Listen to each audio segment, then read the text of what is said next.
अस्सलामुअलैकुम नाजरीन, मैं आफ्ताब अहमद और आप हमारा official YouTube channel Hadi TV देख रहे हैं। आज की एक इंटरेस्टिंग और मालूमाती वीडियो के साथ आपकी खिदमत में हाजिर हैं।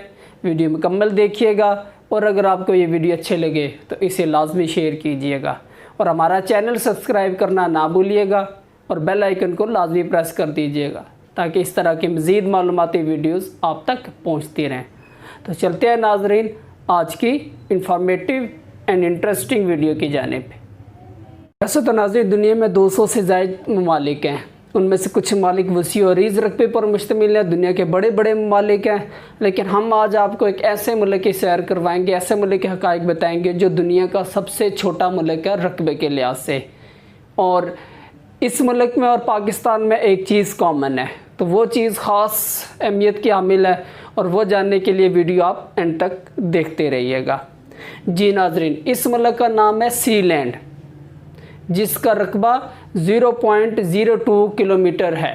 टोटल रकबा 0.02 किलोमीटर के बराबर है इसका टोटल रकबा। दरअसल ये एक मुल्क नहीं था, ये कंक्रीट के ऊपर मौजूद एक किला है जिसे जंग अज़ीम दोम यानी वर्ल्ड वार 2 में ब्रिटिश आर्मी इसको इस्तेमाल करती थी। लेकिन जब जंग ख़त्म हो गई तो इस किले को खाली छोड़ दिया गया। लेकिन ब्रिटिश आर्मी के एक मेजर ने वहाँ पर बाद में रिहाइश इख्तियार कर ली और उसने 1967 में इसको आज़ाद मुल्क के तौर पर इसका ऐलान कर दिया। तो नाज़रीन, वीडियो में आगे जाने से पहले आपसे क्वेश्चन है, क्या आपको मालूम है कि रकबे के लिहाज से दुनिया का सबसे बड़ा मुल्क कौन सा है? अगर आपको मालूम है तो लाजमी आप कमेंट सेक्शन में हमें बताइएगा, लेकिन गूगल करके नहीं बताना, आपने अपने नॉलेज से बताना है कि दुनिया का रकबे के लिहाज से सबसे बड़ा मुल्क कौन सा है। नाज़रीन, ये मुल्क बरतानवी साहिल से दूर बैनुल-अक़वामी समंदर के दरमियान वाक़ है। जैसे आपको पहले बताया कि 1967 में इसने अपनी आज़ादी का ऐलान किया था और इसका दावा है कि जर्मनी और फ्रांस ने इसकी आज़ाद हैसियत को तस्लीम कर लिया हुआ है। और इस मुल्क का अपना कौमी तराना भी है, अपनी करेंसी भी है और अपना जो वो डाक टिकट भी है। तो इससे ये आइडिया होता है कि ये मुल्क इंडिपेंडेंट दुनिया में मौजूद है। नाज़रीन, जैसे आपको बताया कि इस मुल्क का जो रकबा है वो 0.025 किलोमीटर है। तो इतने कम जब रकबे की वजह से ये अपने लिए खुराक का जब कैसे बंदोबस्त करते होंगे, ये ज़रूर दिलचस्प बात है।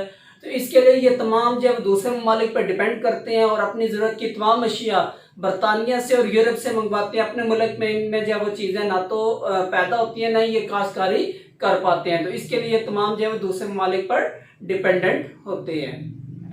कुछ अर्सा पहले इस मुल्क के शहजादे ने $19 मिलियन में इस मुल्क को सेल करने का एक ऐड भी दिया था। अगर आपने इस मुल्क की शहरियत लेनी है, सिटीज़नशिप लेनी है, तो वो भी जब वो पॉसिबल है, वो आप 200 पाउंड देकर, जो कि तकरीबन पाकिस्तानी 44,000 रुपीज़ बनते हैं, तो वो आप देकर ना सिर्फ इस मुल्क की आप सिटीज़नशिप ले सकते हैं, शहरियत ले सकते हैं, बल्कि आपको इस मुल्क में नवाब का खिताब भी मिलेगा। इस मुल्क के बानी जो है वो वफात पा चुके हैं और उनका बेटा माइकल इस वक्त इस मुल्क का सरबराह है। तो नाज़रीन, जैसे वीडियो के शुरू में आपको बताया था कि आपको एक जो है वो कॉमन चीज़ जो कि पाकिस्तान और सीलैंड के दरमियान है वो आपको बतानी, और वो बात कॉमन ये है कि चूँकि आपको जैसे नाज़रीन पता है कि हमें इस बात पे फ़ख्र है कि हमने अभी तक इसराइल को तस्लीम नहीं किया और सीलैंड ने भी अभी तक इसराइल को तस्लीम नहीं किया। तो ये बात जो है वो कॉमन है पाकिस्तान में और सीलैंड में कि दोनों ममालिक ने अभी तक इसराइल की आज़ाद हैसियत को तस्लीम नहीं किया। तो नाज़रीन, ये थी आज की मालूमाती वीडियो। उम्मीद करते हैं ये आपके नॉलेज में ज़रूर इजाफे का बायस बनेगी और आपके जो है वो आपके लिए दिलचस्प वीडियो रही होगी। तो आप नाज़रीन इसे लाजमी शेयर कीजिएगा और हमारे चैनल को सब्सक्राइब कीजिएगा। शुक्रिया। अल्लाह हाफिज़।